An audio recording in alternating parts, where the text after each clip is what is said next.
I just got asked by a reporter a question, and I'm sure he's going to publish it in a news source that's behind a paywall. And that interview is going to be great for the people who are subscribed to that publication, but I feel like the question was interesting and good enough that I should answer it publicly in a place where everybody could see it. Or not, maybe. I don't know. This is a little bit much. I have a hard time with this, like, knowing where my line should be when it comes to, like, giving advice. But the basic question he asked was, like, after all this time, what do you feel like is like the thing that's responsible for all, like, you doing all of these different things and having success in, like, many different fields and formats? So I'm going to tell you what I told him. I hope it's useful. I don't have goals. I don't have dreams. I think that the narrative that we are taught about, like, follow your dreams should come with a huge grain of salt. In fact, if I could just take it out of our minds, I would. If there's like a place you can put it in your brain and then light that place on fire, that probably would be for the best in terms of actually having impact on the world. A dream I definitely did not have in 1988 or 2005 was being a YouTuber, because YouTube didn't exist. Now, I did have the dream that I wanted to be a science communicator, but I started making YouTube videos on January 1st of 2007, and I did not start being a science communicator on YouTube until 2011. Before I did that, I did something that was absolutely not my dream, which was I became a musician, like a touring musician. That was nowhere on my list of things that I wanted to do. I didn't know how to play guitar when I uploaded my first YouTube video. So if not dreams, then what? If I had to say this in like a trite little way, it would be don't follow your dreams, follow your tools. Now, in among your tools includes you,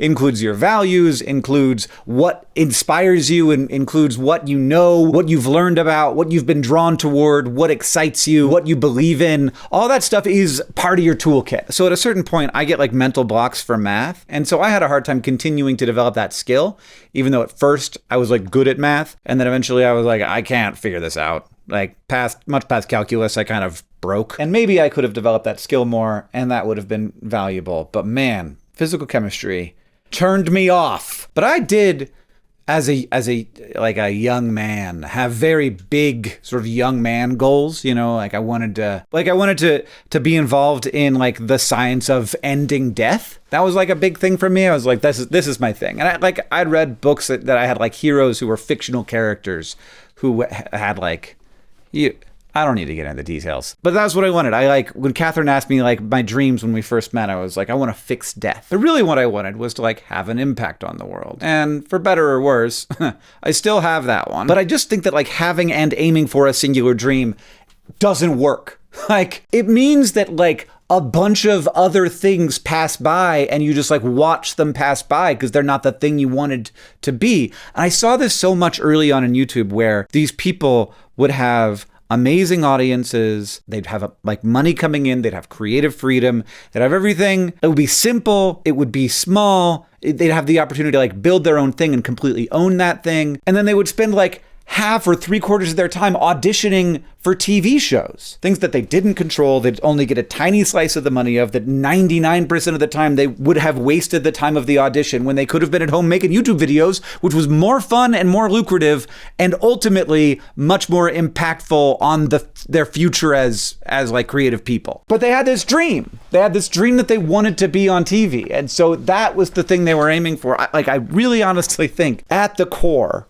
of what has helped make me successful is that I don't have dreams. I don't want to do anything in particular. And that allows me to do two things. Number one, just look at my toolkit, which includes me and includes what I want and includes like the things I'm curious about and my values. But just look at my toolkit and think, what can I do with this? And if it's an album of nerdy punk rock songs, great. If it's a sock subscription club, fantastic. If it's an online video conference, dope. If it's 2D glasses that help you watch 3D movies in 2 dimensions, sure, I'll do that. And I am such a project-based learner that without those things, my toolkit would be much more limited. So every time I take my toolkit and I say, okay, I could do this, it turns out my toolkit was not complete enough to actually do that thing. I had to learn a bunch of other stuff along the way. So like, I'm just gonna like write some comedy songs. Well, if you actually want to like release those with a music video, maybe you have to learn how to work and do kinetic typography in like an Adobe product of some kind. What was I using? The one that's the motion design one. It's been a while. Both the extraordinarily enabling and very difficult part of my current life is that I have so many tools. It's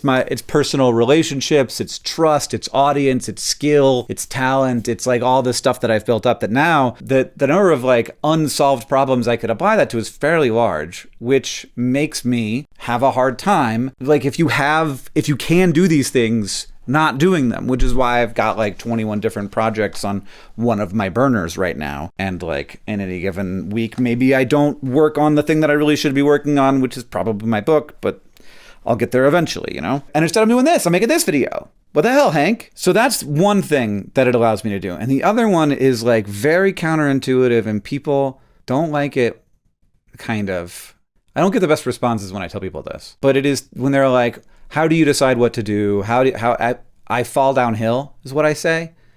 I am not swimming upstream. Very rarely. Like I might be swimming upstream in terms of like the broader culture, but in terms of my skill set and my toolkit and my values, I am doing the easy thing in any given moment. Cause like I only have so much energy. And there are times when I'm doing the hard thing, but it's only ever because I am obliged to, like I have to because of some, obligation that I have that I would feel like a true monster to ignore, like that kind of thing. But mostly, and this is like the secret to the productivity, I have built a very substantial toolkit and I mostly fall downhill. So I do what's easy. So like the idea isn't a good idea if it's going to require a tremendous amount of discipline from me, because I know that I don't have that discipline. Like I know what I'm working with, I know what I'm working with. And like this, I'm working with this and this, it can't be it can't be like that guy who gets up at 5 a.m. and jumps in the cold plunge and like gets everything, all your macros are in order. And then you get like 2 full work days in because you're like, well, my first work day starts at 5 and then my second work day starts at 5. And that way I get 2 8-hour days and I get everything done. Like, I'm not that guy. I'm not even the kind of guy who can like get up in time to go for a hike before it gets hot out. Like I'm falling downhill, and it's a weird thing to be this productive while not being particularly dedicated, or people will yell at me about this, or hardworking. I am hardworking, but like I don't feel like I'm hardworking because mostly I'm just doing what I want to do in any given moment. Now there are times, and there could be long stretches where that's not the case. I am focused, and I am exercising self-control, and I'm pushing on something that I need to get done that I don't want to do during all of the times that I'm doing it. But mostly. But in terms of concrete advice, things that I actually did that I think have helped me be this way, there's like who I am, and like we're all different. So we're going to have different ways of doing things. So I'm working with me, like as I exist. But a piece of concrete advice that I really would give to people is if you have an idea for something that you think is like an unsolved problem or just even interesting, do not shy away from spending some significant amount of your available capital on that.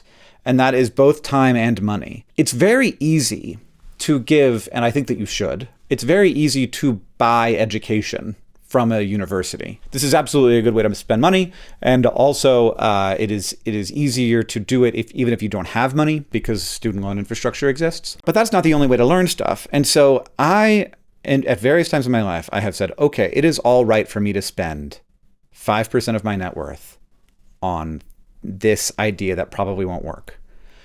And when those things have failed in my life, which early on they all did, I came out with new tools. That was when I was young and silly, and like those ideas were not going to work. Like there was no path, but I learned so much doing them, so much like working with someone else, like paying another person to work with you. Wild. And early on, there was no income for those things, so I had to do it out of savings. And I feel like those were really smart ideas. And they were not smart ideas. They were bad ideas. Some of them were okay ideas, but I didn't actually have the toolkit to pull any of them off.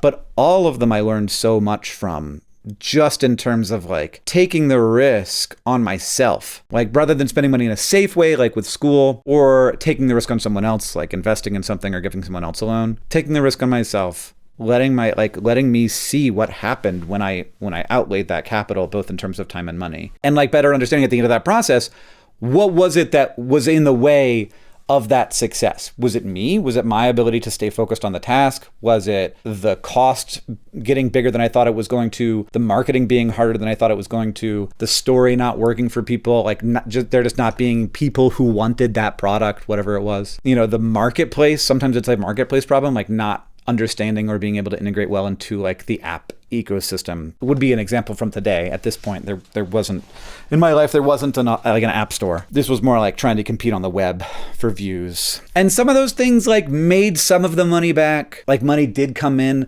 Some of those things never. And some of those things actually made more money than they cost. Then just weren't, you know, that's a big difference between like that and it becoming a job. And of course, I'm remembering all this stuff through rose-colored glasses, and it was, you know, how much did I actually learn? But I think I did. I think I learned a lot from doing that. And I hope that people don't like think less of me, that I don't like have a goal that I'm running toward. I'm like really looking at an idea has to solve a legitimate problem and has to be achievable with my toolkit. And I have to understand both of those things really well. And that's like where it comes from. So understand the problem space, and that's probably the hardest part. And then understanding my toolkit, which is easier because it's like I'm in it. It is me in many ways. I know it's also this computer and, you know, the relationships I have and the audience I have, but like all of this, that feels pretty internal to me. It feels like an extension of me. I don't sort of like draw the boundary of who I am at the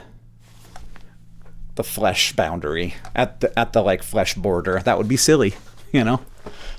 How could I imagine that when people are seeing versions of me that made a video 10 years ago and that's still out there being me, even if it's not me anymore. Anyway, the self is a topic for another video. And hey, this video is brought to you by This Job, Entering Marketing and Website Manager at dfdba.com. You can find that at the link in the description. So check that out if you think it would mesh well with your toolkit, which of course includes yourself.